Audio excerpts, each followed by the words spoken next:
Krishna, Hare Hare,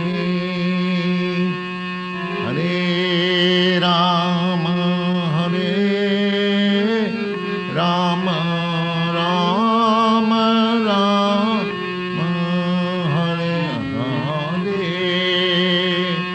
Hare Krishna, Hare Krishna.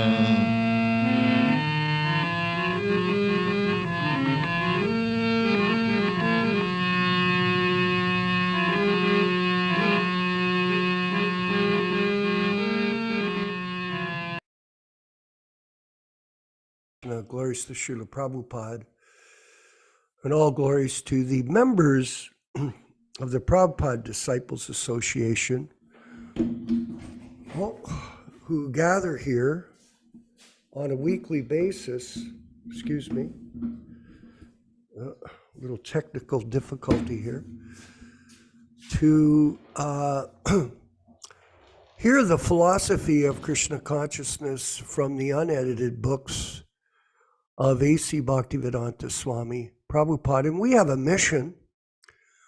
These days it's expanding to protect the legacy of Srila Prabhupada and his original books through our GoFundMe campaign, which has given a new vitality to this group because it gives an opportunity for others to donate for the printing and participation in the distribution of these books. That's the one step, is to get them printed, and then the next step will be for us to distribute them to more people. So this is called network marketing.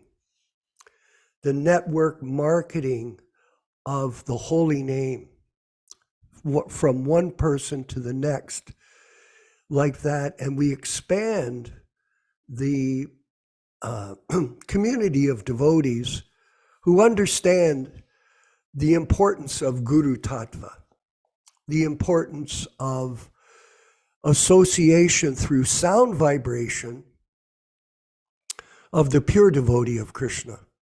Yes, this is the basis of real transcendental understanding.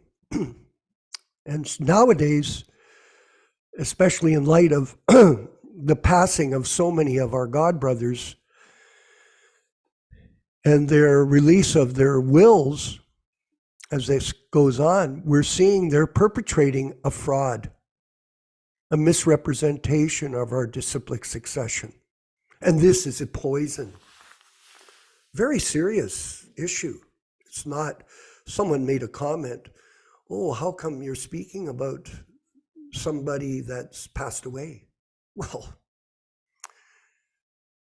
the issue is not specifically the person's passing away, but what he does during his life and what he does at his death.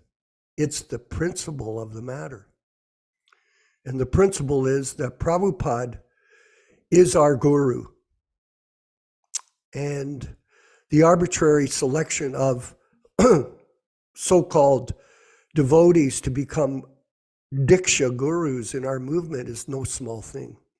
The proliferation of it is like a cancer. I mean, we all know the qualifications of a Diksha guru. They must be Uttama Adhikari. They cannot be affected by anything in this material world except their service to their guru.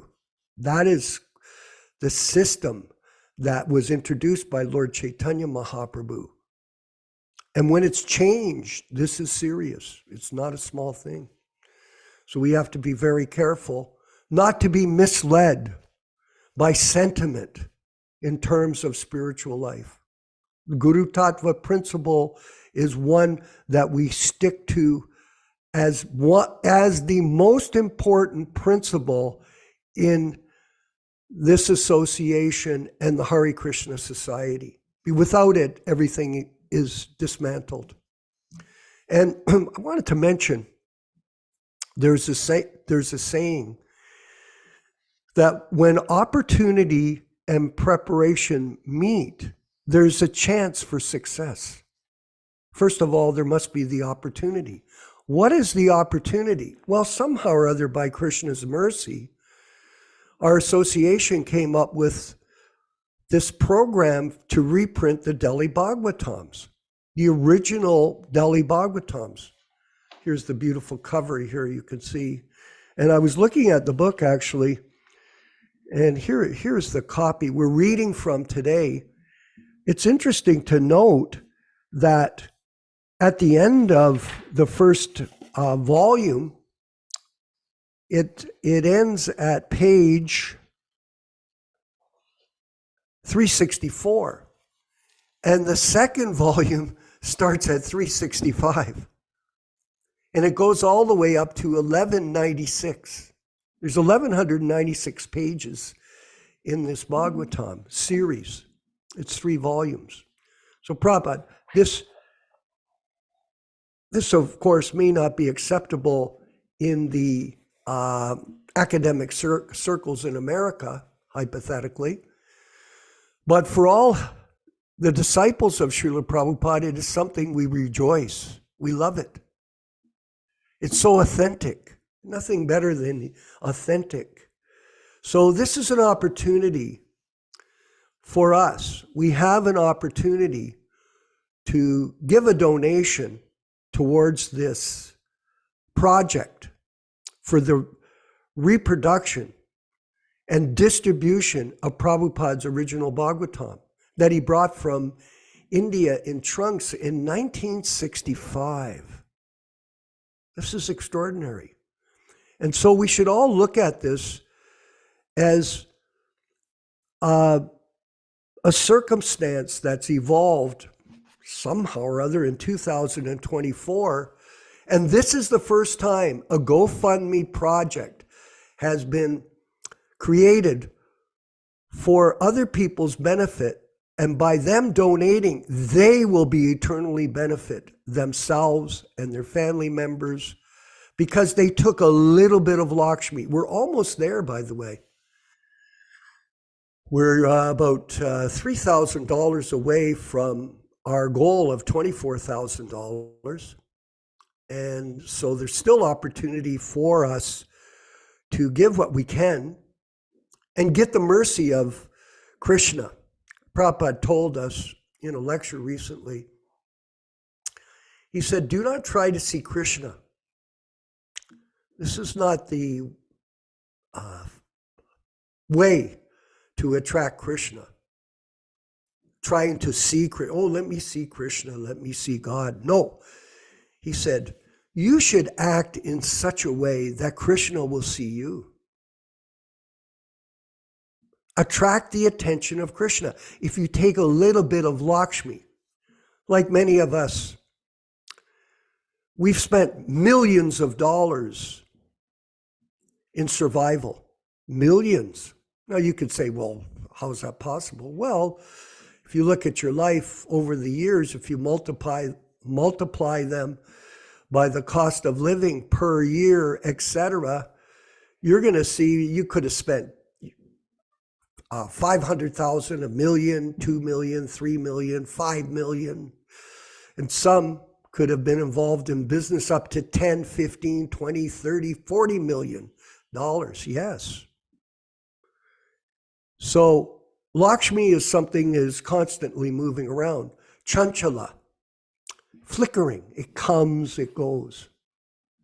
But if we can capture her and take some of our Lakshmi and engage it in Krishna's service by the reproduction of these Delhi Bhagavatams, that will be an eternal benefit to each and every person that gives what they can according to their circumstance for the propagation of Krishna consciousness through this preaching program that we've developed with the Prabhupada Disciples Association to protect the legacy of our spiritual master, His Divine Grace, A.C. Bhaktivedanta Swami Prabhupada. This minimization of Prabhupada in his position, People putting up bigger Vyāsadevas than Prabhupada and sitting there. Our God brothers have done that. This is absolutely absurd. Someone could say, oh, that's a bit offensive. Well, who's offensive? The person that's allowed this Vyāsadeva to be constructed beside Prabhupada and for him to sit on it and people look at him and offer worship and wash his feet. This is unfortunate. But by the way, as unfortunate as it is, this is the way of the material world. People are constantly in conflict, constantly sharing opinion. My opinion is this, my opinion is that. In this particular case, there is no opinion. We are stating truth, and the truth is you should represent the spiritual master, your spiritual master, without any change. Not one change. That's a mistake. That is not only a mistake, it's a deviation. And this kind of hatimata, offense, will not be tolerated by the members of this group. The Prabhupada Disciples Association. Yes, we are not Ritviks. We are not Rupanugas. Prabhupadanugas. We are the disciples, and the new people that come to us, they're also being focused in this way to prepare themselves to become disciples of A.C. Bhaktivedanta Swami Prabhupada, period. No adulteration, no change, no, let's use the term, everyone, compromise. And we'll move forward now to look at the diaries. I believe I sent the pages yesterday, and we somehow or other we didn't get a chance to show them. So if we could show them today, you'll see that in these pages, these initial pages, Prabhupada's keeping a ledger of money. So there's no notes. He's becoming active. Yeah, look at that. September 29th, 1966. The money, the Lakshmi has increased. Before, remember, it was just $2.35, 85 cents. Now it's all the way up to $804.04. So this is the 29th. Go ahead, please, Prabhu. The 30th, look at 6/14/24. Nice. And go down here. Look at the writing, eh? 6/05/49. He puts the balance in on the first and then the second. Like that, yes. Okay, that's good. Keep going, keep going. And here we are on the 4th, 6/12/10. Wow. So lots of activity. You know, Lakshmi, when you get Lakshmi, it brings vitality. There's no question of whether it's personal, if you're in your own life or in the life of a devotee. When you see that Lakshmi is coming to serve Krishna, it becomes invigorating, just like new blood into the body. Keep going. September 8th, 66, again, Prabhupada. And again, look at this. October 9th, Sunday, October 10th. And book distribution was a part of his program, and we're going to make this part of our program to work together to sell all these sets of Bhagavatams when we get them printed, distribute and sell. I know people from around the world with us are already committed to this program of marketing and advertising and selling this literature. This is a job for Krishna. And here we have an article, and we'll read quickly the article because I think it gives us a taste of what was going on back then. Sitting, this is by James Sykes from the New York Times, sitting under a tree in a Lower East Side park and occasionally dancing, 50 followers of a Hindu Swami repeated a 16-word chant for 2 hours yesterday afternoon to the accompaniment of cymbals, tambourines, sticks, drums, bells, and a small reed organ. Now, by the way, he had no mridanga, so you'll hear on a lot of these tapes, Prabhupada's playing a bongo. Repetition of the chant, Swami A.C. Bhaktivedanta says, is the best way to achieve self-realization in an age of destruction. While children played on the Hovings Hills, a pile of dirt in the middle of Tompkins Square Park, or bicycled along the sunny walks, many in the crowd of about 100 persons standing around the chanters found themselves swaying or clapping hands in time to the hypnotic, rhythmic music. It brings a state of ecstasy, said Allen Ginsberg, the poet who was one of the celebrants. For one thing, the syllable force, yoga, breath, control, there's one psychological explanation. The ecstasy of the chant or mantra, Hare Krishna, Krishna Krishna, Hare Hare, Hare Ram, Ram Ram, Hare Hare, has replaced LSD and other drugs for many of the Swami's followers. Mr. Ginsberg said, drugs are replaced. He explained that Hare Krishna, pronounced Hare, is the name of Vishnu, a Hindu god, as the bringer of delight. Prabhupada called him a fifth-class person. You know, Hindu god, no real understanding. Rama, pronounced Rama, is the incarnation of Vishnu as the prince of responsibility. Krishna is the god narrator of the Bhagavad Gita, one of the chief Hindu religious books. The chant, therefore, names different aspects of God, Mr. Ginsberg said. You have to go over to the far right, Prabhu, to the far right. Yes, there. That's the way they put the continuation.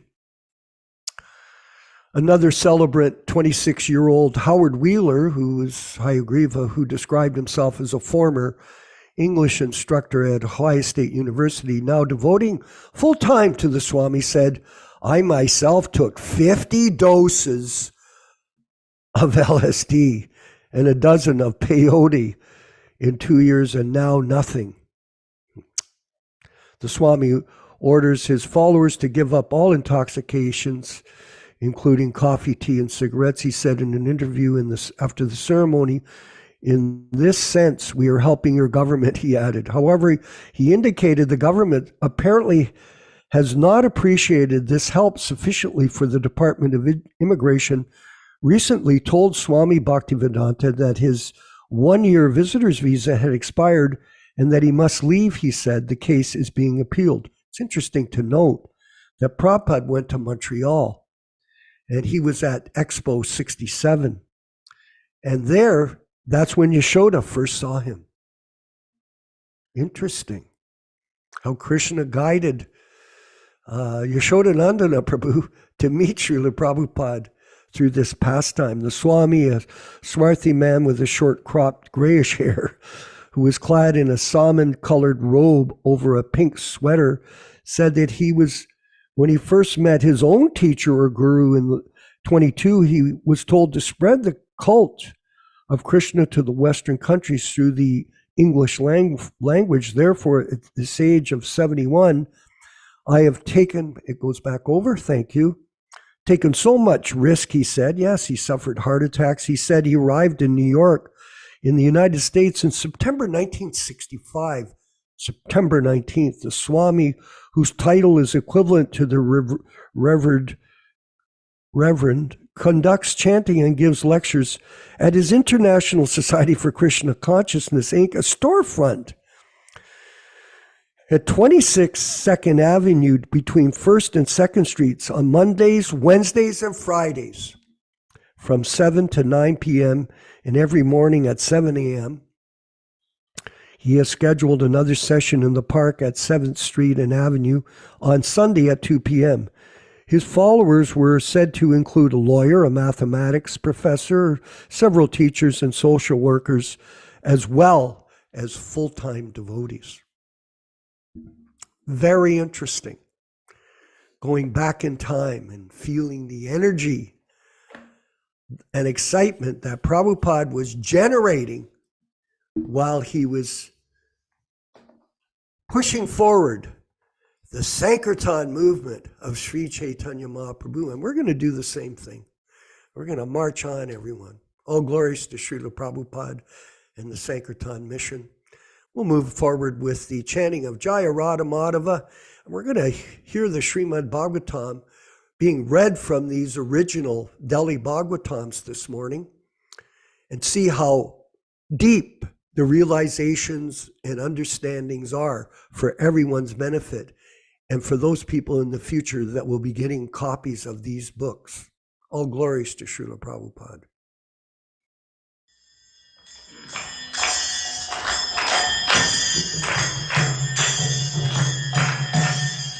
Jaya Radha Madhava Kunja Vihari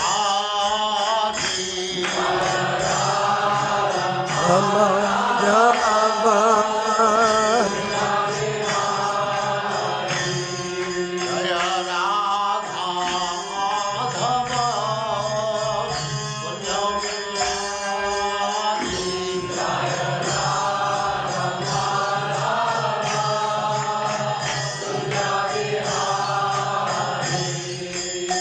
Gopi Jana Vallabha Girivaradhari Gopi Jana Vallabha Girivaradhari Gopi Jana Vallabha Girivaradhari Gopi Jana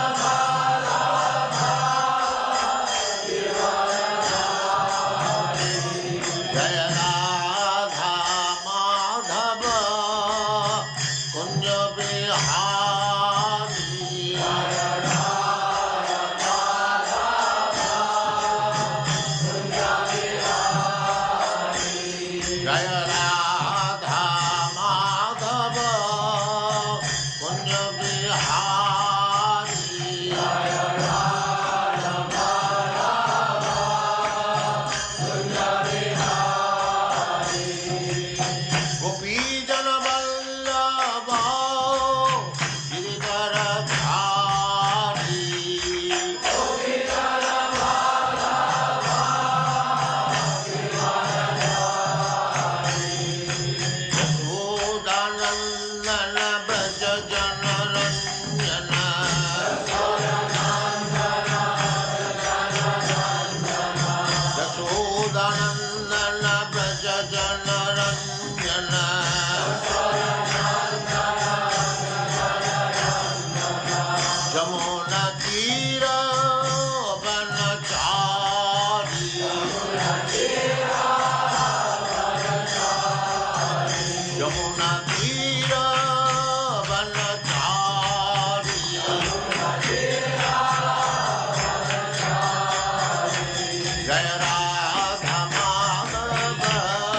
Om Namo Bhagavate Vasudevaya.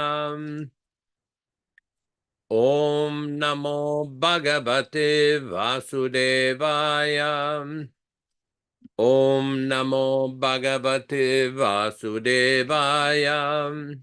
O my Lord, Sri Krishna, the son of Vasudeva, the all-pervading personality of Godhead, I offer my respectful obeisances unto you from Srimad Bhagavatam 1:1:1. Narayanam namaskritya Narayanam namaskritya Naram cheva narottamam Naram cheva narottamam Devim Saraswatim Vyāsam Devim Saraswatim Vyāsam Tato Jayam Mudirayat Tato Jayam Mudirayat. One should utter the means of conquest, Srimad Bhagavatam, after offering respectful obeisances, 1. To the personality of Godhead Narayana, 2. To the Narayana Rishi, who is the supermost human being, 3. To the Mother Saraswati, the goddess of learning, then 4. To Srila Vyāsadeva, the author, from Srimad Bhagavatam 1-4. Welcome everyone to this reading and discussion on Srimad Bhagavatam. As we do every week, we will be reciting a few verses from the first canto, second chapter, which describes the meaning and the transcendental benefit of hearing this great literature, Srimad Bhagavatam. We'll be reading from Canto 1, Chapter 2, I believe, text 16, if we can show it on the screen. Shushrushuho Shraddadhanasya Vasudeva Kataruchihi Syan Mahat Sevaya Vipra Punyatirtha Nishevanat. Or the twice-born sages, by serving those devotees who are completely freed from all ranges of vice, a standard of great service is done. And as the result of such great service, affinity in the message of Vasudeva is made possible. Text number 17.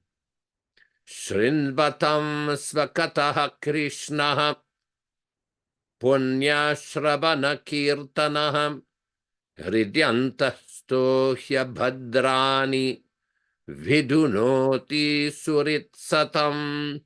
Sri Krishna, the personality of Godhead, who is also the Paramatma in everyone's heart and the benefactor of the truthful devotee, does cleanse the desire for material enjoyment in the heart of the devotee who has developed the urge for hearing his, Krishna's messages, which are themselves virtuous when properly heard and chanted. Srimad Bhagavatam 1-18. Nashta prayeshu babhadreshu nityam bhagavata sevaya bhagavati uttama shloke bhaktira bhavati naishtiki.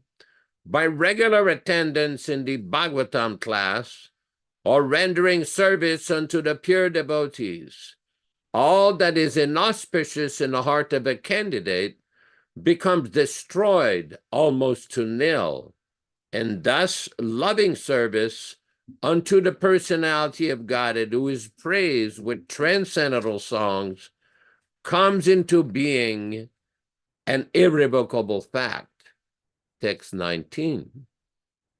Tadarajastamo bhava Kamalo bhadayaschaye chitayete ranaviddam stitam sattve prasidati.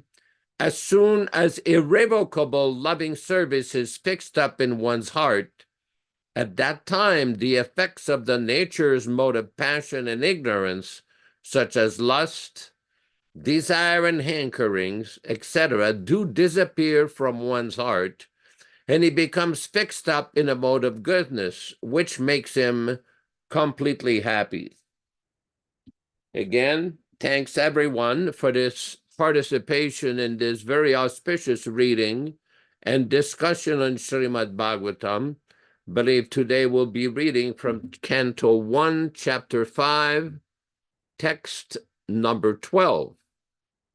Neshkarmyam apyuchapat babavarjita nashobati jnanamalam niranjanam kutah punaha sasvarabhadram ishvari nacharpitam karma yadi api akaranam. Neshkarmyam, self-realization, being freed from the reaction of fruitive work. Api, in spite of. Achyuta, the infallible Lord. Bhava, conception. Varjita, devoid of. Na, does not. Shobhati, look well. Jnanam, knowledge, transcendental. Alam, by the by. Niranjanam, free from designations. Kutaha, where is. Punaha, again. Shashvad, always. Abhadram, uncongenial. Ishvari, unto the Lord. Na, not. Cha, and. Arpitam, offered. Karma, fruitive work. Yadyapi, what is. Akaranam, non-fruitive. Translation by Srila Prabhupada. Knowledge of self-realization, even though it is freed from all material affinity, does not look well on account of being devoid of the conception of the infallible God. Where is then any utility of fruitive activities which are naturally painful from the very beginning and transient by nature, if they are not utilized for the devotional service of the Lord? Purport by His Divine Grace. As referred to above, not only ordinary literatures devoid of the transcendental glorification of the Lord are condemned, but also Vedic literatures and speculation on the subject of impersonal Brahman, when they are devoid of devotional service, are also similarly condemned on account of such spiritual vacuum. When speculation on the impersonal Brahman is condemned on the above ground, then what to speak about ordinary fruitive work if it is not meant for fulfilling the aim of devotional service? Such speculative knowledge and fruitive work cannot lead one to the goal of perfection. Fruitive work, in which almost all people in general are engaged, is always painful, either in the beginning or at the end. They can only be fruitful when they are made subservient to the devotional service of the Lord. In the Bhagavad Gita also, this is confirmed that the result of such fruitive work may be offered for the service of the Lord. Otherwise, they're all meant for material bondage. The bona fide enjoyer of the fruitive work is the personality of Godhead, and as such, fruitive result, when it is engaged in the sense gratification of the living beings, all such results become acute sources of trouble for such false enjoyer. Om ajnanatimirandasya jnananjana shalakaya Chakshurunmilitam yena tasmai Sri Gurave Namaha. Namo Vishnupadaya Krishna Prestaya Bhutale Srimate Bhaktivedanta Swaminiti Namine. Namaste Saraswati Devi Gauravani Pracharine Nirvishesha Shunyavadi Paschatya Deshatarine Bhakti Siddhanta Shishyaya Bhakti Vedanta Namine Prasannaya Prashantaya Tasmai Shri Gurave Namaha. Bhagavad Vandanam Khadyam Guru Vandana Purvakam Kshiram Sharkara Yuktam Kadatehi Visheshataha Adadhanastrinam Danter Idam Yachi Punaha Punaha Srimadurupa Padam Bhoja Dhulishyam Janma Janmani Amsho Bhagavato Smyaham Sadadasu Asmi Sarvata Tat Kripa Pekshako Nityam Tat Prishta Sat Karomi Svam Sri Krishna Chaitanya Prabhu Nityananda Shri Advaita Gadadhara Shri Vasadi Gaura Bhakta Brinda Hare Krishna Krishna Krishna Hare Hare Hare Rama Rama Rama Hare Hare. In 1976, at the Mayapur festival, one Vaishnava devotee named Anantarama Shastri came to join Srila Prabhupada. This devotee was born in a Vaishnava family. He was a very proficient Sanskrit scholar. He knew a few Indian languages, and he was a very good devotee. And he came to the festival, and he was living very close to Srila Prabhupada's room, and Prabhupada was engaging him in translating some of the commentaries of the great acharyas on Srimad Bhagavatam. Again, this person he was just not knowledgeable in the Sanskrit. He was a very, very expert and very proficient. That's what the Shastri title is. Incidentally, the convener of our program, Venkat Bhatta, comes from a family originally of Shastris, of great Sanskrit scholars, so we're very fortunate as well. Anyway, back to this devotee. This devotee composed a hymn called the Prabhupada Stotram. This originally was 23 Sanskrit players in glorification of Srila Prabhupada. So what he did in Mayapur that year, he was chanting before the beginning of the Srimad Bhagavatam classes. He was just besides the Vyāsadeva of Srila Prabhupada at Mayapur, and he was chanting very melodiously the 5 of these prayers. So somewhere or other, I was able to acquire these prayers from this Pandit, along with some translations in English. And later on, in October of 1976, I was in Vrindavan, and when Prabhupada assigned me to stay in the Gurukul and teach the children some Sanskrit recitation, we were chanting these hymns in front of Srila Prabhupada in the morning, just before Guru Puja. And what happened in 1977, Prabhupada was very pleased with these recitations with all the Gurukul children there. In 1977, in May, when I had the opportunity to serve Srila Prabhupada and massage his feet at night and attend to him for a few hours, one night he asked me, it says, "Do you still have those prayers that Krishna Kacheta Madamoha Vinasha Karin?" I said, "Yes, Srila Prabhupada." And Prabhupada says you should continue to teach this to the Gurukul children and also to the other devotees. Because if the devotees recite these prayers, they will develop very good sneha. I said, well, what is that, Prabhupada? Oh, that it means respect and affection for the spiritual master.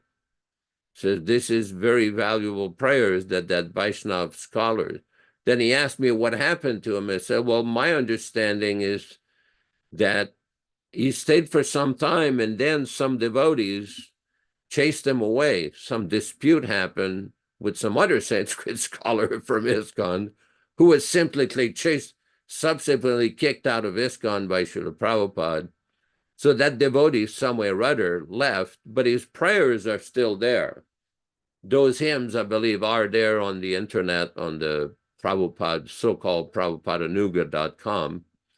So at some point in this program, we will recite these prayers in the future, not this particular session. We'll recite these prayers, and I will read, because I was making notes of my conversation with Prabhupada.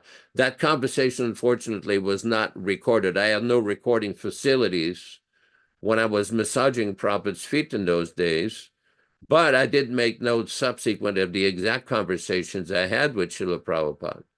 So this is just like the point. The reason I'm saying this is I just want to mention here, Vishwakarma Prabhu touched upon a very important, crucial point in his speech earlier, that it is very important for devotees to properly understand Guru Tattva, not some mythology, not some speculation, not some fabrication, not some hoax, not some sidewalk propaganda. No, but facts.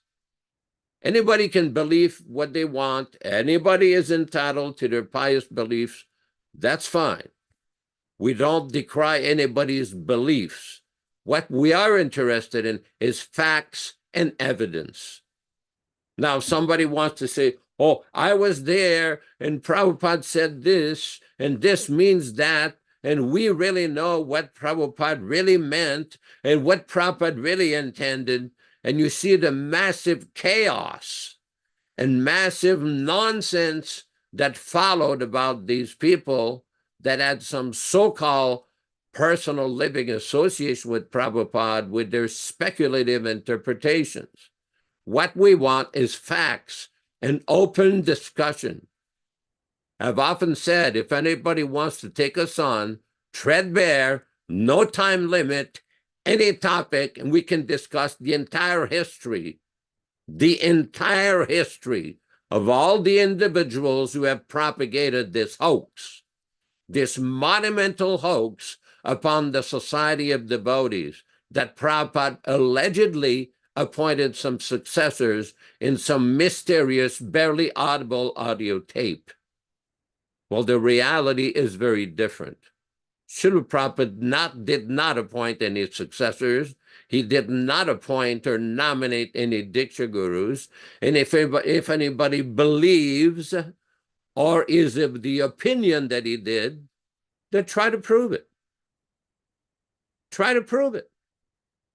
Explain to us when, where, how, and what happened when this so-called alleged appointment took place. I'm referring to the last few months of Srila Prabhupada's manifested presence in 1977.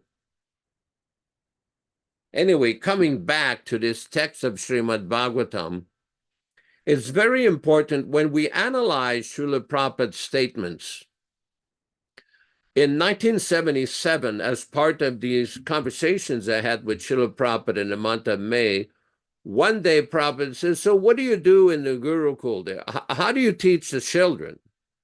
And he says, in general, when you were in South India and you give classes to devotees or speeches, how do you prepare for this? Explain to me. And Prabhupada stared at me. Now, I don't know if any one of you have been very close to, I know Vishwakarma has, then where you're sitting across from Srila Prabhupada and he's staring at you and he's asking for an answer, you better be ready to give him the right answer. And I explained to Prabhupada, well, what we do is with the Gurukul children, we take your books and we read the Sanskrit or the Bengali. We read the word-for-word synonyms. We read your translation and your purport. And then we start a discussion by analyzing the various points, and we have some devotees take notes of the various Sanskrit and Bengali quotations that you give, the various analogies that you present, the various examples, and we make a list like bullet point of all the major points in your purport.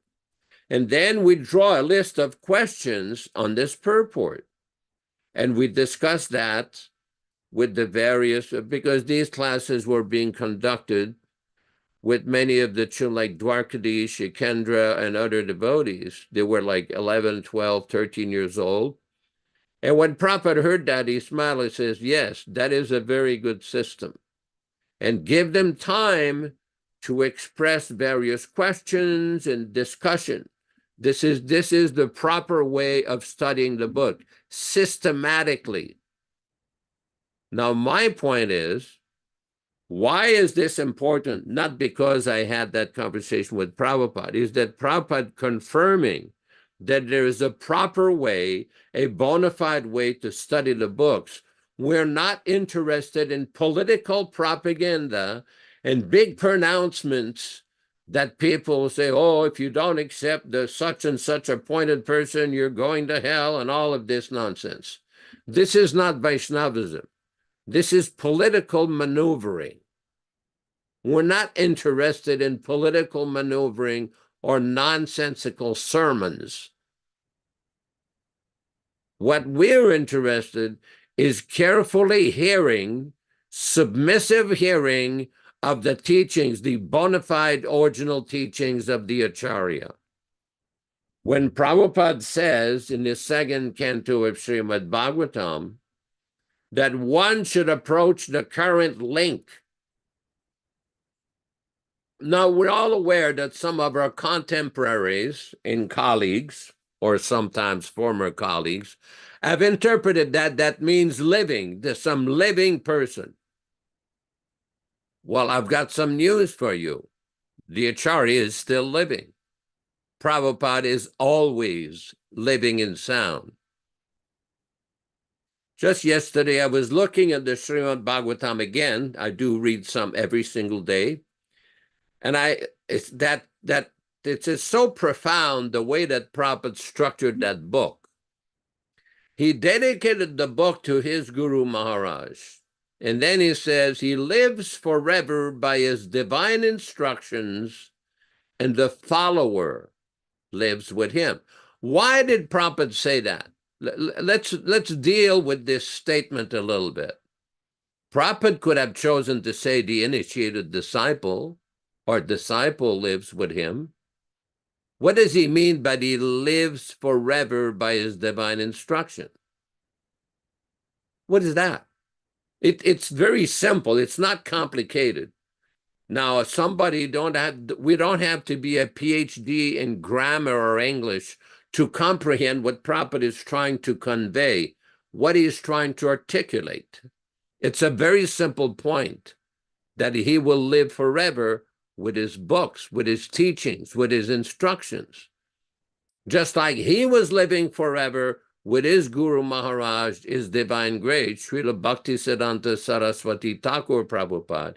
In the same way, anybody who follows Prabhupada, who is a bona fide student of Prabhupada, thereby being a bona fide disciple, following the discipline of Srila Prabhupada, do you also live with Srila Prabhupada? And this brings me, because I know people will say, oh, we've already discussed that before. Well, it looks like some people, and I'm not going to identify any names on this program. It's not anybody here. Some people don't seem to get it, although they claim they understand. Oh, they will claim so many things.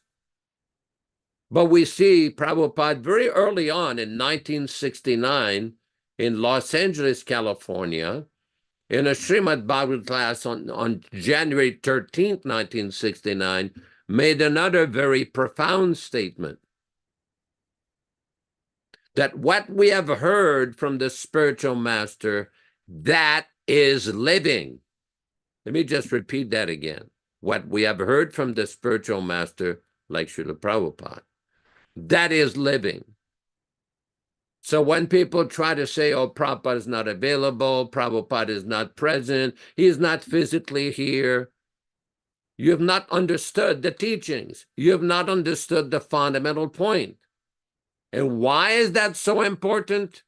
Because there's a big difference between material thinking and spiritual thinking, which leads us a little bit fast forward to 1975 in Atlanta, Georgia, USA, for the appearance day of Srila Bhaktisiddhanta Saraswati Thakur. Prabhupada said, it is not that he's dead and gone. That is not spiritual understanding. So what we have in this movement is devotees posing and posturing as sadhus, gurus, and big spiritual authorities who have not understood the basis of Srila Prabhupada's teaching, the basis, the fundamental teaching of his eternal presence. They keep saying, oh, Prabhupada can't initiate because he's not physically present. Oh, yes, he can. What is the definition of initiation? Is it just throwing some bananas into the fire?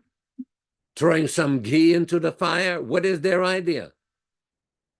What is their understanding? Have they bothered to educate themselves? What did Prabhupada say in all of his teachings about the meaning of initiation? The process of transcendental knowledge?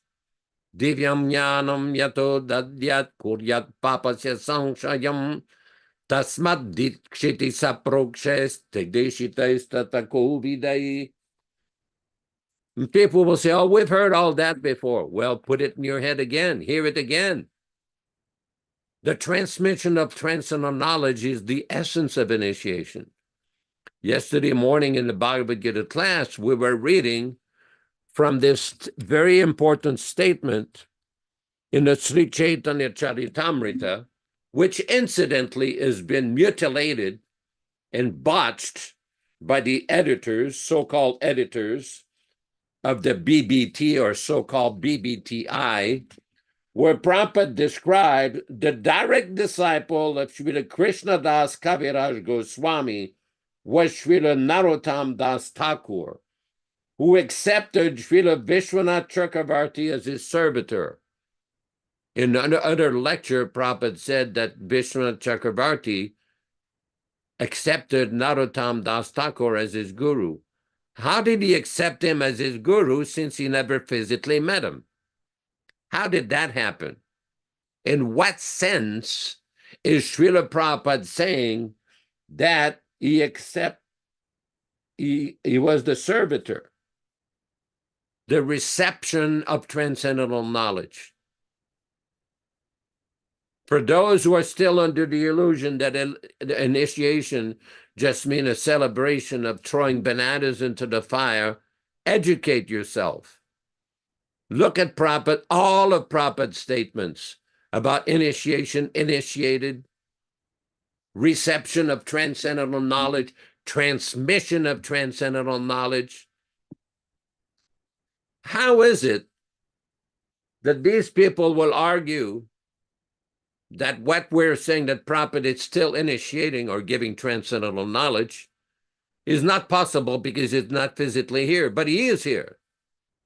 He's still here in his deity form, in his pictures, in his transcendental, unedited, non-adulterated, non-interpolated books.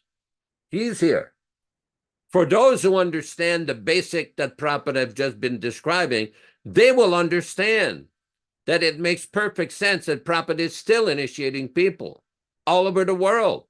Simply, we have to become conduits. We have to become instruments, facilitators of that connection to Srila Prabhupada, not put a toll gate between Prabhupada and the new people. That is not allowed.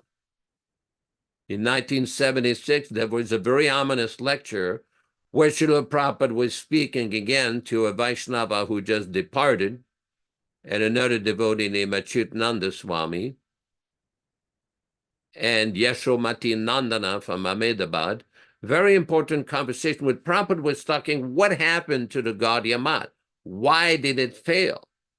Prabhupada, because they tried to become more than Guru.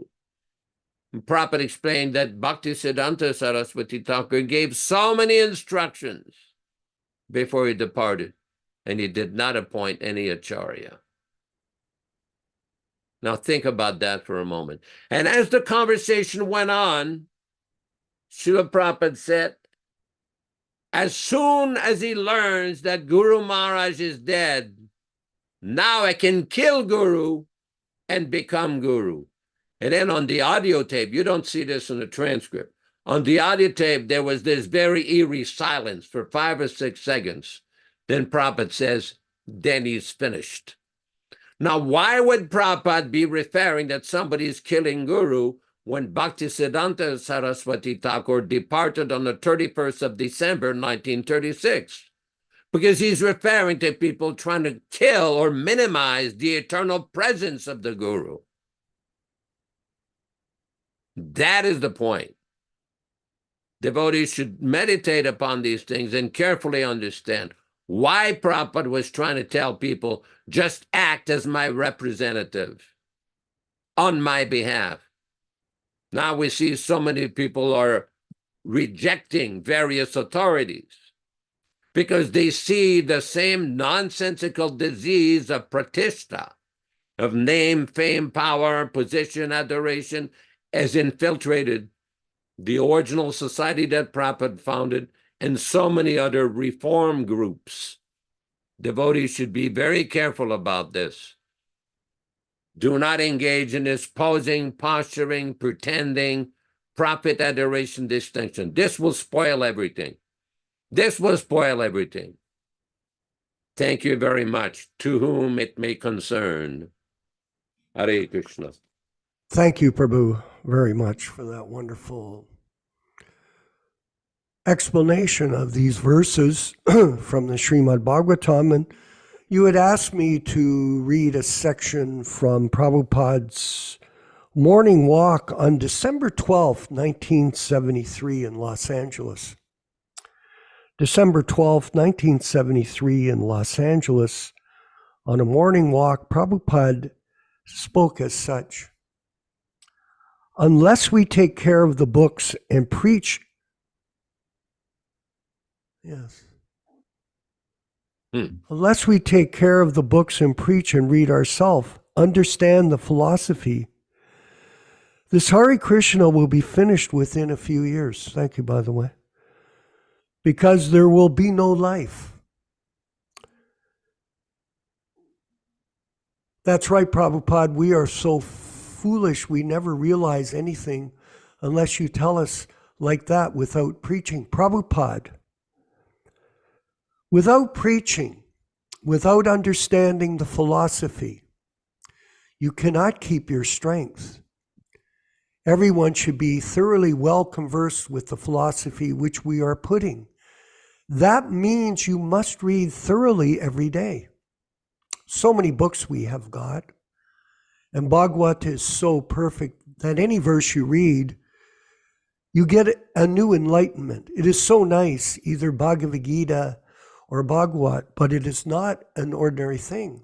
Umapati, I've tried to put your Bhagavad Gita in some schools, and they say, well, some of them, they do have Bhagavad Gita. They say, well, I have a Bhagavad Gita. I say, this is an entirely different understanding of Bhagavad Gita.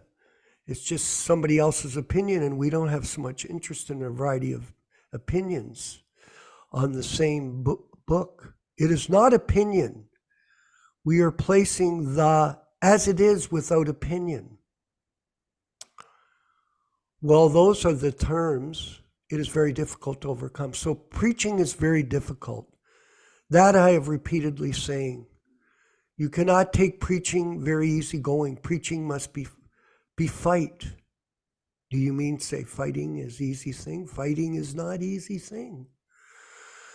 Whenever there is fight, there is danger, there is responsibility. So preaching means, what is this preaching? Because people are ignorant. We have to enlighten them.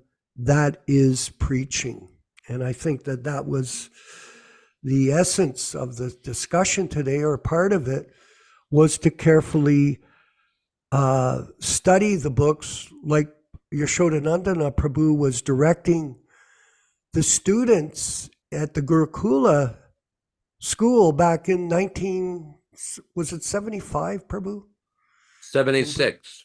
76. I remember being there, walking in those corridors. Very interesting. And all the lines up around the balconies with the hanging of clothes for drying. Still remember that vividly. So the point here is that those people who read the books will understand the benefit of these books. There is a huge library of information available for all of us. And time management is the secret of success.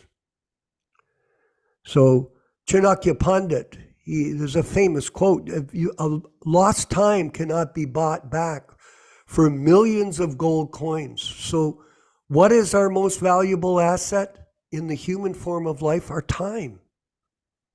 And we have an opportunity, everyone, irrespective of what your position in life is, whatever work you've got to do, whatever business you're running, whatever responsibility you have, we still have to manage our time carefully so that we can constantly use it in association with the pure devotee. And we do have time. It's a matter of management. We have to chant our rounds. We have to cook our prasadam, offer it up, our bhoga, and offer it up. We have to study the literature. Some time has to be set aside. And this is the way that you will become inspired. We will become inspired to become Krishna conscious. Sure, we're mentioning, oh, you must read, but that's not the point. The point is time management. To manage your time in such a way that you do read these books and understand the transcendental value of them in your life, because the sound has form. Sound in spiritual life has form. This is a yoga process, not breathing exercises, not sitting exercises, but the training of the mind through the process of hearing, through the ear, and through speech. Then you can capture the mind, Prabhupada explained to us. And you can fix it in samadhi on the lotus feet of Krishna, which is present. Krishna is present in the transcendental sounds being emanated from a pure devotee, as we're seeing in these purports today in Srimad Bhagavatam. Why do we celebrate these purports? Think about it, Prabhus. This was written pre-ISKCON days. This was written while Prabhupada was in Samadhi, focused on the mission of Srila Prabhupada's guru, Bhaktisiddhanta, to spread Krishna consciousness to the English-speaking countries of the world according to his order. And he created these literatures for us and these amazing purports to give us insight which is beyond time and space. Beyond time and space. It's not a static a document like a newspaper. What is the good of a newspaper? Every day you hear this in the West here. Every day we hear about how useless the political leaders are. We hear about all kinds of sporting events. We all listen to this gibberish that goes on every day. You can't avoid it. It's all over the media. And what does it value? Garbage. What do you do with the newspaper? You finish looking at the newspaper, you may want to get some update on current affairs. And what's the first thing you do, Krishna Kata, with the newspaper? Garbage. It's garbage. It's garbage for the mind. And if you want to get relief, you turn on a Prabhupada lecture. Oh, yes. There's a chance for all of us to turn on a Prabhupada lecture and absorb ourselves in real insights into who you are. We have trouble mentally, all of us. The mind is disturbed. This is the nature of material life. But as soon as we get connected with Srila Prabhupada and his transcendental sound vibration, which is beyond time and space, then we become peaceful. One who is in transcendental consciousness is capable of finding peace in this life because of their connection with the pure devotee of the Supreme Personality of Godhead, who is following strictly the orders of his spiritual master. This is a science of self-realization. If we want to be successful in anything, we have to be very detailed in our approach to learning that science. It doesn't matter. For example, even in music, sometimes with my limited ability of playing the bass, I help other people that are new students of the bass. And the first thing that I do when they pick up the bass is I look at their hands. They look at me, well, what are you doing? I said, I'm looking to see how you hold the bass. Some people, they try to learn to play the bass, but they don't know how to hold the bass, how to structure the fingers in such a way that you can pluck the strings and make the correct movements on the bass to learn how to play it. Just that one thing. You start with the wrong way to hold the bass, you can't play the bass very well because you're hampered by that ability. So in the same way, you try to learn Krishna consciousness from an unqualified person and you will not get anywhere because you started at the wrong point of beginning. First of all, the person's not bona fide because they have subjective approach to this process. There's an objective approach to this process, and there's the subjective approach. What is subjective? That I'm going to teach you this process so you'll become my disciple. Oh.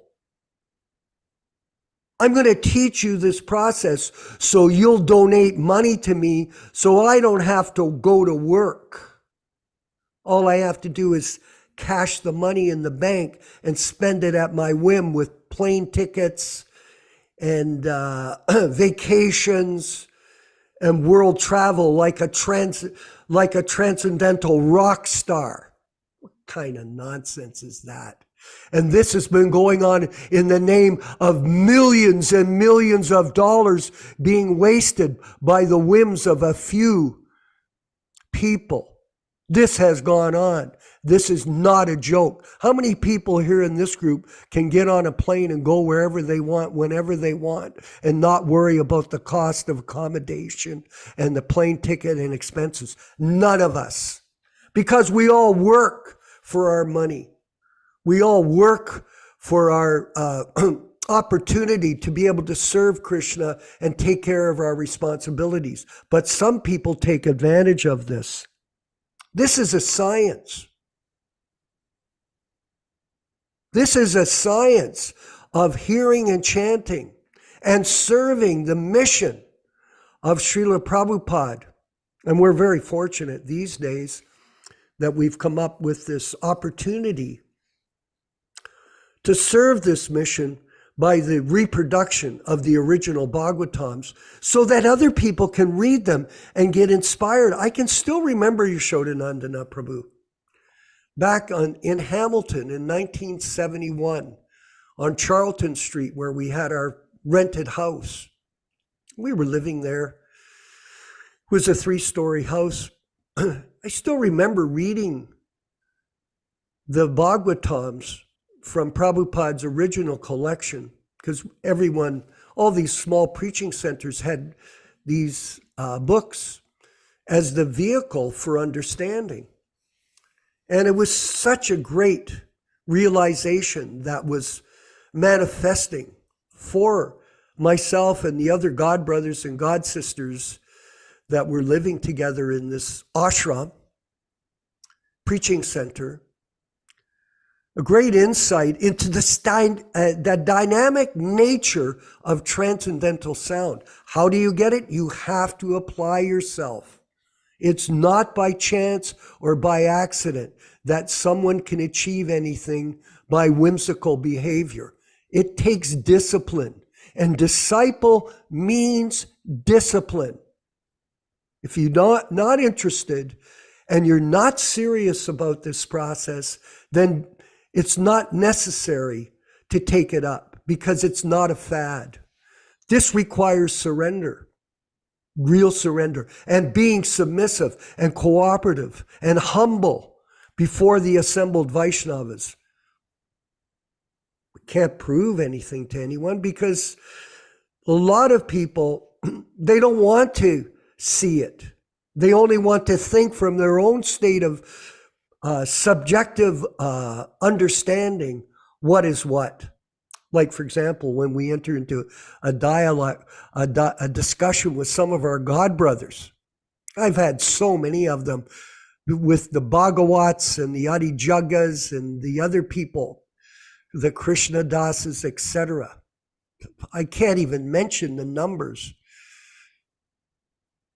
They don't want to hear what we say, and you know what happens? They hang up, they block, they reject. I ask for proof, they can't give it. I don't want to talk to you anymore, goodbye. Okay. It's a big world out there. There are billions of people, so carry on, and we'll carry on. Many are called, few are chosen. That's what Jesus said. And in the same way, many people are come to Krishna consciousness, like the variety of people that associated with Prabhupada in his early days, and they were mentioned today in the diary. Where are they now? So this is a great opportunity for us, and I want to thank Yashodanandana for such a wonderful effort that he's making to give us insights and give us a taste of the dynamic nature of Krishna consciousness that is present in Prabhupada's books. Yashodanandana, please. Yes, very important point you're raising here. I wanted to read just a few statements from Srila Prabhupada from a book called Dialectical Spiritualism that was a conversation between Shyam Sundar Das and Srila Prabhupada. Many of these conversations were recorded in Calcutta in 1970-71. Mm-hmm. And this was a discussion about the spread of communism and the difference between Chinese communism and Russian communism. And Prabhupada said, anyway, Russia is supposed to be the leader of the communistic idea, accepted opposition. Now, some days after, we will not be accepted. Similarly, your also theory will fail. That is my proposition. Because I challenge that your theory is not perfect. Because Russia's theory was not perfect, it has failed. Similarly, I said that your theory is also imperfect. Therefore, it will fail. Anything imperfect will fail. That is my proposition, Rebhatyanandana.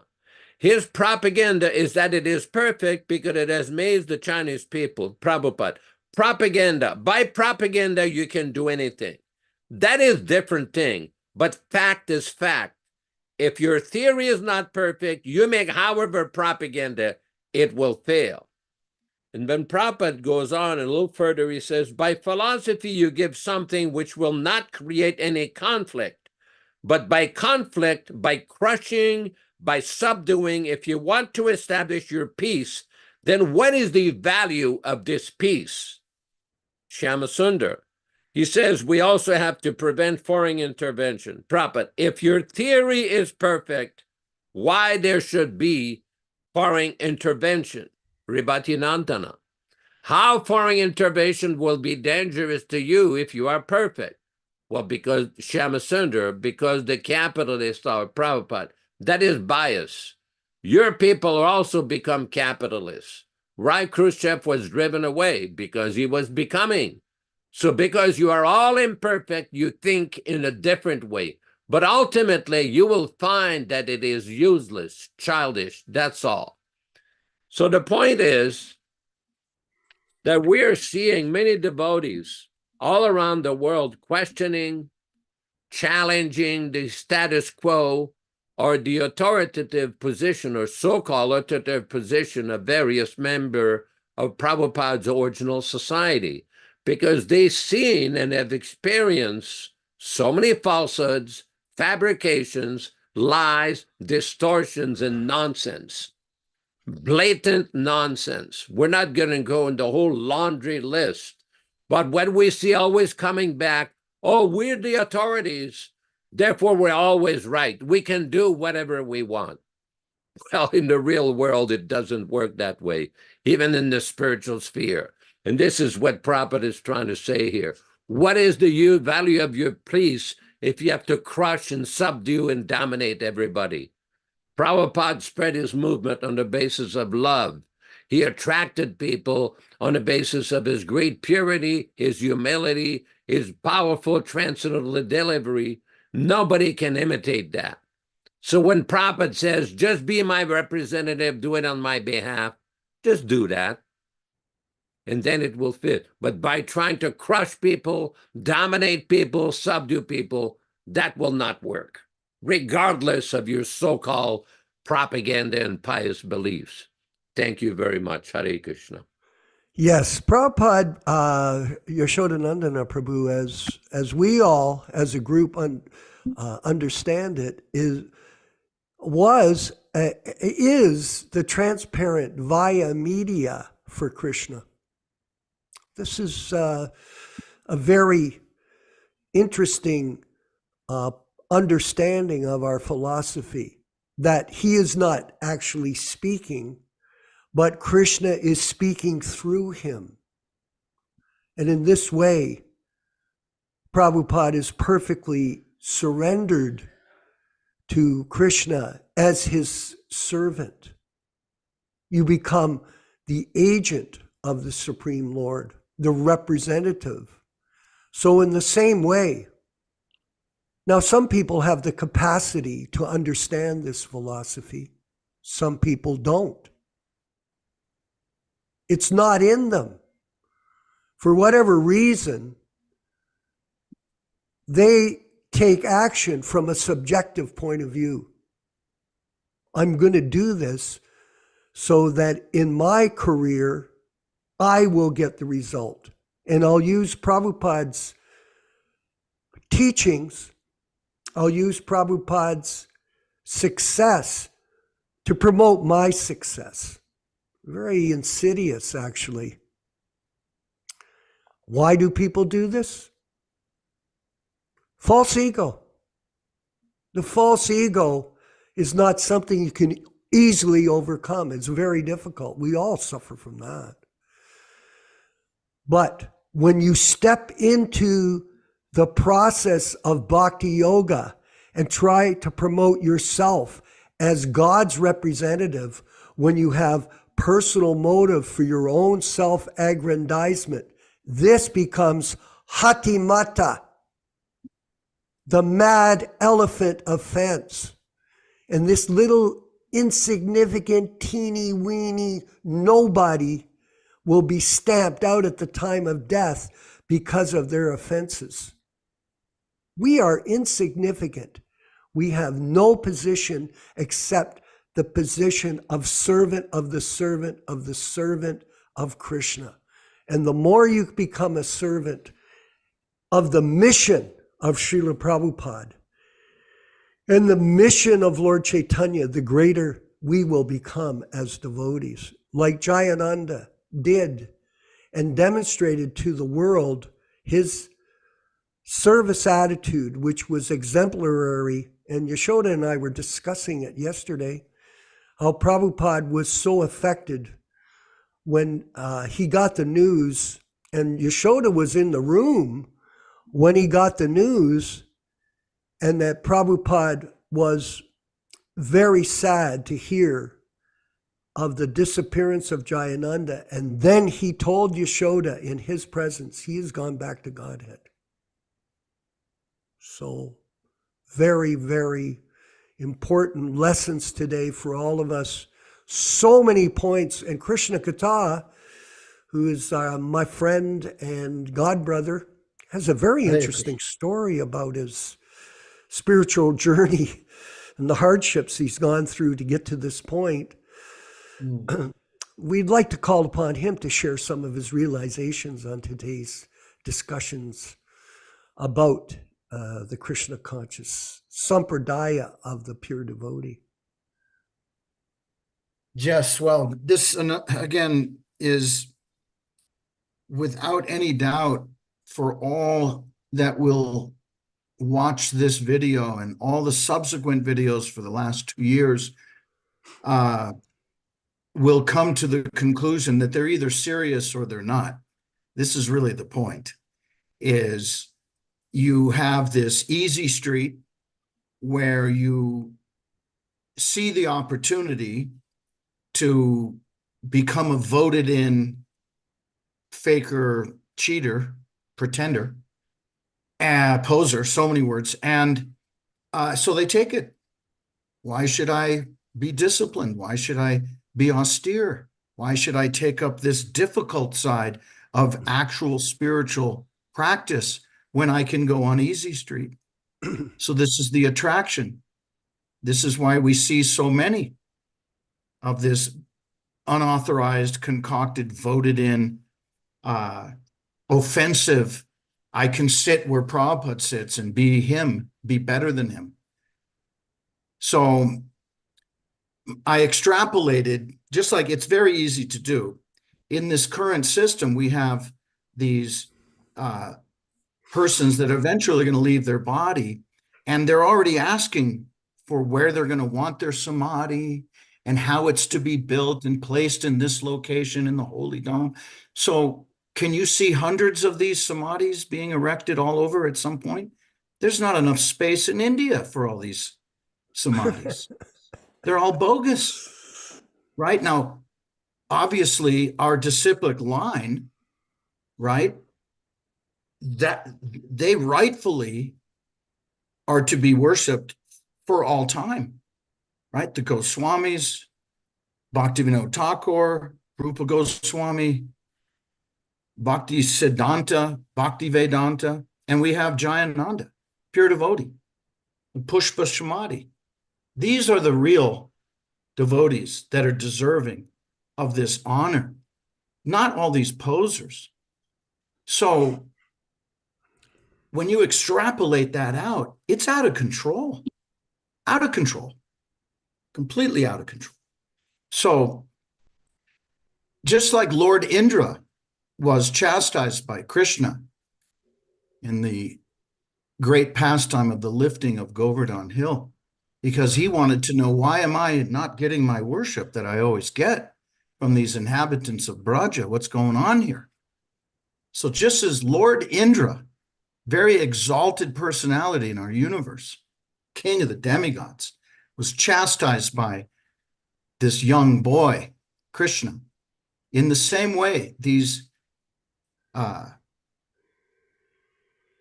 do I say it? It's just been said so nicely by Yashoda and Vishwakarma for so long, but these deviants that are chasing the subtle gratifications of mental speculation and sometimes gross sense gratification, depending, and they're after fame and adoration and distinction, right? Fad, and they're after profit and adoration and distinction, pad. All of these are diseases that Maya affects and blinds us from our ability to see exactly what Prabhupada wants us to see.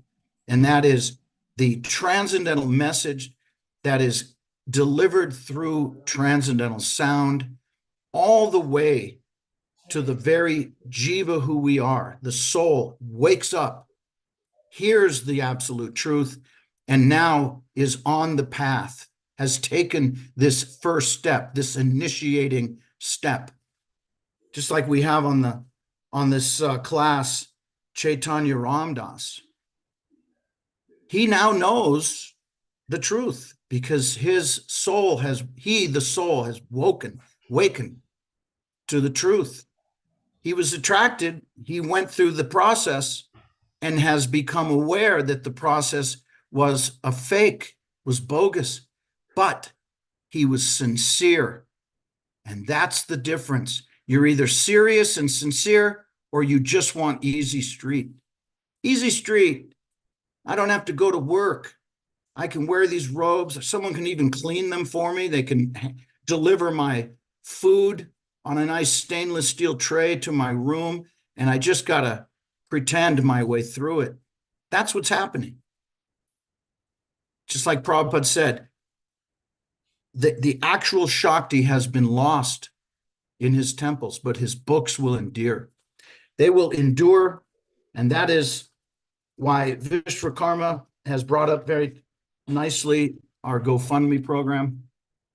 Here again is an pristine version of the 3-volume first canto set, printed in 1962, 64, and 65. And anything you can give to make this happen, we are doing exactly what Prabhupada did when he came to the United States. And we all know the suffering and the obstacles that he endured to make this happen. This is an opportunity that only comes once in a lifetime, to receive one of these sets into your home and read every day. Just like Yashoda said in this class, he reads a little bit of Srimad Bhagavatam every day. This is what keeps him firmly fixed and rightly situated, because this is where the nectar is. This is where the actual connection to Krishna is in these books through our divine spiritual master. So please give what you can. $20, $5, $108 will get you the books and the 2 smaller books, Ishopanishad and Easy Journey, and I believe that wonderful T-shirt that Vishwakarma has shown on the last few classes where it says Krishna right across the chest. So please give what you can. Thank you so much for allowing me to speak. I really appreciate everything you are all doing. Thank you so much. Jai. Well, Sure. we're close to the end of the program. I see Nilesh has his hand up. Just 1 second, Prabhu. But we're also very close to getting to our goal of $24,000 in the GoFundMe program. So we've had about 59 donors. I think we might have got 1 today. Out of 8 billion people, we've had 59 people give for this program. So we still, like I said, we still have over $3,000 that we need to finish the GoFundMe program. And so we're hoping that everyone can give what they can. And in this way, we'll move forward with this wonderful program of not only printing the books, but after we get the books, we're going to call on all of us to distribute the books to the people in their networks. This is not a narcissistic type of mission that we're on, where you're just on your own schedule of whatever you do with your life. We're expecting people to be able to sacrifice their time, their energy in practicing this process, practically demonstrating their enthusiasm to Krishna and to Lord Chaitanya and to Srila Prabhupada, to spread the Krishna consciousness movement to other people, and we get some genuine devotees that will take it up with us and advance this process worldwide. This is the real welfare work, not opening hospitals and running so-called food programs. Nilesh Shama. There he Hare is. Krishna. He's in his car, I see. Are you driving Yes, somewhere? yes. No, I'm not driving. I'm just charging my car. Hare You're Krishna, Prabhuji. charging your car. Interesting. Go Yeah, ahead. yeah. Go ahead. Hare Krishna, Prabhuji. Jai Srila Prabhupada. I was listening both to yesterday's program and today's program, and Oh, I yeah. wanted to share some. I was in Vancouver, ISKCON, just recently because I was traveling there. In fact, I was, as you said, vacationing.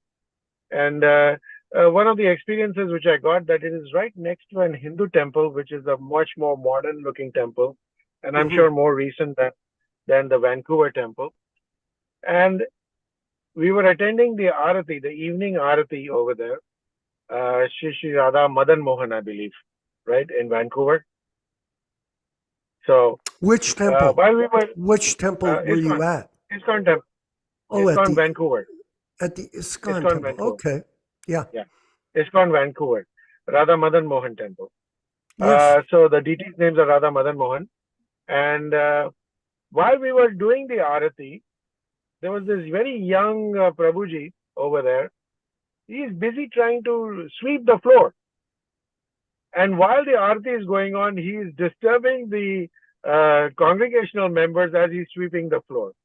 And I'm wondering is who must have given him that instruction to do this particular seva at that particular time. You see, it is very interesting. So I just wanted to bring that to your and Yashodanandan Prabhu's attention. And as you say, it is a known fact amongst all financial analysts. There is no business like religion business in the world. If you want to make the topmost money, the easiest money, nothing works like organized religion.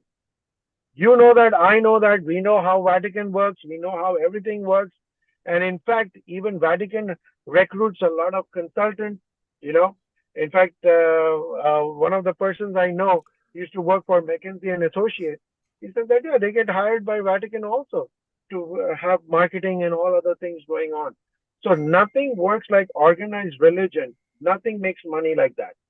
And of course, a conditioned soul like me needs a vacation because we are involved in mundane work. We are involved in mundane materialistic work. But I'm curious, how does these Mahabhagavats, the so-called realized souls of ISKCON, why do they need a vacation? And how come Prabhupada never took a vacation? You see, how come Prabhupada never took a vacation? You see, we have to understand that as ordinary jivas, we should know that yes, we have been burned by a lot of these so-called business-minded religionists. And so that we don't get burned by the fake gurus, we got to understand that there is still what you call real gurus in the world, the real guru in the world, and there are still true transcendentalists in the world. People who take vacations are those who are still on the mundane level of life. And if you look at it from one perspective, and this was one of my realizations with this vacation which I took from Vancouver to Alaska, is that whenever we take a vacation, we learn something about some culture or some kind of a what you call civilization. But ultimately, what is it that we are learning? We are learning nothing but eating, sleeping, mating, and defending of different people or different animals. That's all we are doing. Prabhupada knew it. Prabhupada was on the pure platform where he was getting happiness, such tremendous happiness from serving Krishna that he did not need a vacation. But our so-called modern gurus, self-appointed gurus, they need vacations. Why? Because they are doing mundane work. Now, whom do you want to follow? You make your own decisions. Hare Krishna. Yes, okay. So thank you very much. Yeah, these things are going on, as Prabhupada used to say,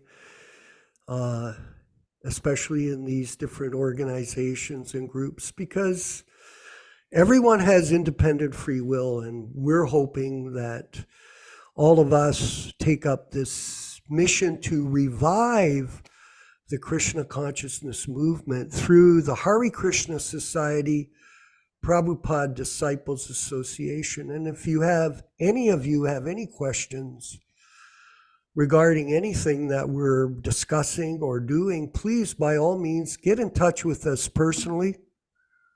We're always available, myself and Yashoda and Krishna Katha and a large group of us, Janas Priya, Dharma Bhavana, Prakrita in Montreal, Vijaya Pandit in Italy, so many God brothers working together here in this association for propagating the truth of the matter in regards to Prabhupada's position in his Vani incarnation. This is a philosophical debate that's going on amongst many people. And like I said earlier, Prabhus, this type of conflict is common in every environment. Keep an objective point of view in this regards. See this as a transcendental pastime. You know, there is a lot of issues, but Krishna ultimately, he's in charge of everything. And we are all his servants and the servants of Srila Prabhupada. And if we keep the proper perspective, we'll remain peaceful, we'll remain happy on our journey back home, back to Godhead. So please donate to this GoFundMe project. I think the link is up on the chat, or if you're looking for it. And take advantage of this opportunity to participate in this effort to protect Prabhupada's legacy in his original Srimad Bhagavatams that he published before he opened ISKCON in 1966 in July. All glories to Srila Prabhupada and the Sankirtan movement. Let's move forward with the chanting chant along with the chanting, and then we'll do the Vanchakalpa prayers led by Yashodanandana Prabhu, our good friend and guide. Haribol.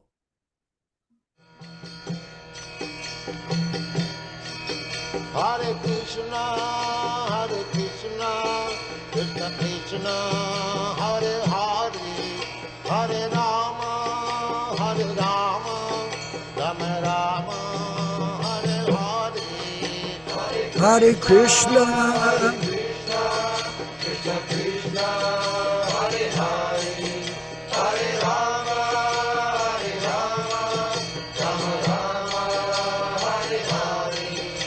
Hare Krishna, Krishna Krishna, Hare Hare, Hare Rama, Rama Rama, Hare Hare. Hare Krishna, Krishna Krishna, Hare Hare, Hare Rama, Rama Rama, Hare Hare. Hare Krishna, Krishna Krishna, Hare Hare, Hare Rama, Rama Rama, Hare Hare. Hare Krishna, Krishna Krishna, Hare Hare, Hare Rama, Rama Rama, Hare Hare. Hare Krishna, Krishna Krishna, Hare Hare, Hare Rama, Rama Rama, Hare Hare. Hare Krishna, Krishna Krishna, Hare Hare, Hare Rama,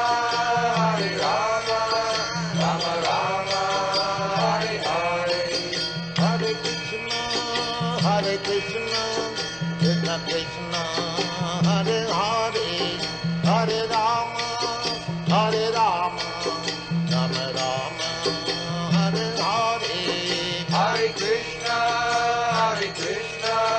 Krishna Krishna, Hare Hare, Hare Rama,